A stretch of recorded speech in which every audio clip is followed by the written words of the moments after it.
pushed up a little quickly because they have struggled this year, but it's great that they've managed to get some results together in the Challenge Cup, and it's really good for the brand, isn't it? Because they're playing against the top clubs in that competition on a regular basis: Leeds, St Helens, Castleford and Wigan.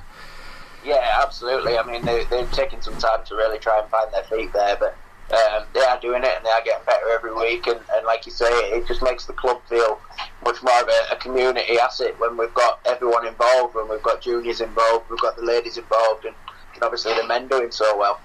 So I want to finish with a bit of a bigger question, maybe one you might not feel as comfortable answering, but what do you think the other clubs from League One and upwards, really, all the way to the top, can learn from what you guys have been doing at York this year? And have any other clubs maybe been in touch about helping to learn from your successes? Because everyone is clapping your successes throughout this year, so they'd be daft not to be getting in touch. I hope they are. Yeah, well, I mean, it's lovely to hear words and comments like that. It does kind of all make it all worthwhile, really. But obviously, I need to still try and fit my head through the door somehow. I don't want to inflate my ego too much. But yeah, a couple of clubs have been in touch. A couple of media guys at various levels. Some just volunteers. Some are a bit more hands-on off the field. So it's always good to share best practice, really. And I suppose we're all in it together, especially at League One and at the lower end of the Championship. So anything we can do to help other teams out, then obviously we will. And the same goes for the other way as well. If any other clubs can help me, then I'm always happy to listen to new ideas. Yeah, I think that's one of the crucial things that, you know, everyone's worried about a little bit at the moment, isn't it? With the top level dispute about how the game should go, is people should be working together more, and maybe people are working against each other in parts at the moment. I mean, I look at what you guys are doing, and you seem to be learning from things from outside of the sport. Even, you know, you're doing your Armed Forces Day.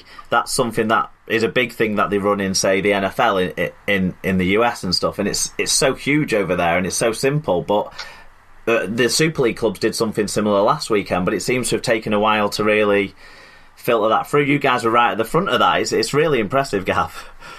Well, thank you very much, mate. Yeah, but like you said, that's that earlier point there with all the unrest in Super League and things. All we can really do is let them play that out and see what they end up deciding and how we end up moving forward. So while we do that, all we can do is concentrate on ourselves and making sure that our product is the best it can be on and off the field, and then we'll be in the best position we possibly can be for when that time comes, if there is any such restructure or anything like that.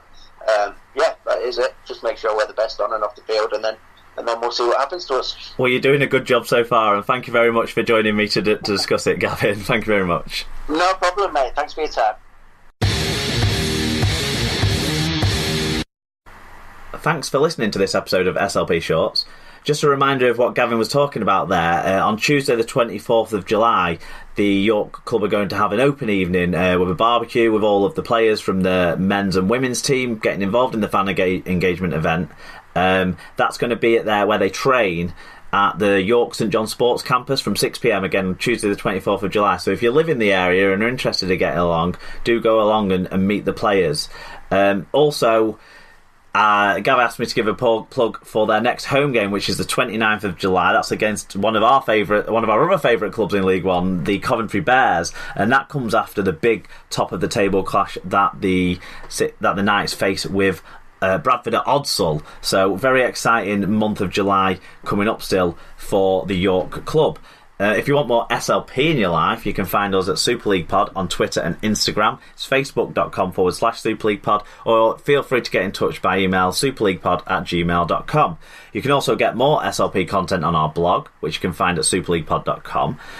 And you can find the main weekly show and subscribe through Spreaker, iTunes or YouTube, and on the Podcast Addict app. You'll also find us on the great Leaguecast Android app, along with some other top rugby league listens, or go along to rugbyleaguemedia.com, where you'll find us amongst a range of alternative rugby league media outlets for your eyes as well as your ears to enjoy.